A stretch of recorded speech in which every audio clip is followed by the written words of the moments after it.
The plane touched down just as the sun dipped below the horizon, painting the sky with streaks of orange and purple. My heart pounded with anticipation. After 2 grueling years of late-night shifts, part-time jobs, and endless sacrifices, I was finally debt-free. The weight of my student loans was lifted, and all I wanted was to enjoy the Christmas I had always dreamed of, with my family and especially my grandmother. The cold air hit me the moment I stepped outside the airport. The familiar chill of my hometown in Pennsylvania wrapped around me like an old worn blanket. But as I got into my car and drove towards my parents' house, a strange feeling settled deep in my stomach. The streets seemed emptier than usual. The lights on the houses were dimmer, and the usual festive decorations were sparse. When I reached home, the front porch light was on, but the house felt eerily silent. I knocked on the door, and it creaked open before I could finish. My mother stood there, her eyes red-rimmed but smiling. "Alex, you're finally home," she said, pulling me into a tight hug. Inside, the house was warm but not welcoming. Grandma sat in her favorite armchair by the fireplace, her face pale and distant. "Hey, Grandma," I said, approaching her carefully. She smiled weakly, her eyes glassy. "Welcome home, dear." But something was off. Grandma didn't seem herself. Over the next few days, I noticed small things that didn't add up. Grandma was forgetful, more than usual. She mentioned missing her pension check. When I asked Mom about it, she gave a vague answer. "It must be delayed, honey." My bank account, which I had left untouched, showed suspicious withdrawals, nearly $5,000 gone within a week. I tried to confront Mom gently. "Did you use some of my money? For Christmas, maybe?" She looked away, fidgeting with a bracelet.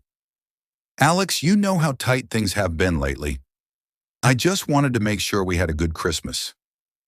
It didn't feel right. I began secretly checking my accounts, my grandmother's bank statements, and any paperwork I could find. What I discovered broke my heart. Forged signatures, unauthorized withdrawals, and transfers made to accounts I didn't recognize. The worst part? My family was behind it. Silent. One evening, I sat them down. "This stops now," I said, voice trembling but firm. They denied everything. Lies spun around the room like smoke.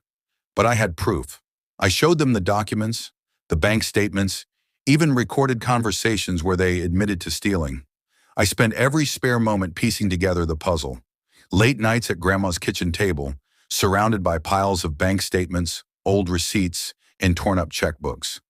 What had started as a nagging suspicion became a full-blown investigation.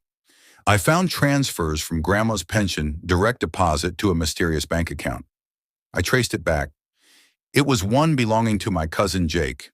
Jake was the youngest in the family, the one who'd always seemed harmless and a little goofy. But his name on those transactions told a darker story. I confronted him quietly one evening when no one else was around. "Jake, what's this about Grandma's pension going into your account?" He laughed nervously, trying to brush it off. "It's not what you think, man. She lets me borrow some money sometimes." I didn't believe him. It was too many thousands. Too often. I also discovered something worse. My own savings account had been drained to pay for a family cruise scheduled for Christmas week. A cruise paid for with my hard-earned money, while Grandma sat struggling without her pension. I tried talking to my mother again, hoping for some explanation, maybe even an apology. Instead, the conversation exploded into accusations and tears. "You don't understand how hard we've had it," she shouted. "We're barely scraping by. That money was for all of us." I felt anger rise up.